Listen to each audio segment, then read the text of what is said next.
সর সর, আমি সামনে বসবো না, আমি সামনে বসবো।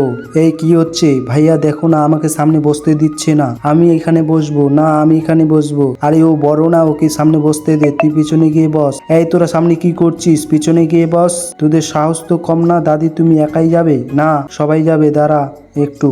এই সবাই তাড়াতাড়ি উঠে বস, দাদিকে তো মেলায় গিয়ে মজা শেখাবো। চল চল আমরা পিছনে গিয়ে বসি। এই তাড়াতাড়ি হাঁট, তাড়াতাড়ি যেতে হবে।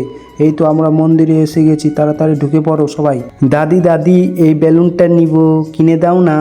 দাদি দাদি, আমিও বেলুন নেব। আচ্ছা ঠিক আছে বাচ্চারা, আমি কিনে দিচ্ছি। দাদি দুটো বেলুন কিনে দিব নাকি? হ্যাঁ হ্যাঁ, দুইটা দিয়ে দাও। দাঁড়াও এক্ষুনি দিচ্ছি। এই নাও, তোমার বেলুনটা তুমি নাও, তোমারটা তুমি নাও। এই বেলুন নিয়ে নিয়েছো, এবার টাকাটা দাও। এই দুটো ছবিকে ভালোবেসে থাকলে লাইক সাবস্ক্রাইব দুটোই করো। না না, আমরা টাকা দিব না। আরে আরে দাদি, তুমি টাকাটা দাও। এই নাও। এখন কেমন লাগছে দাদি? আর সামনে বসবে?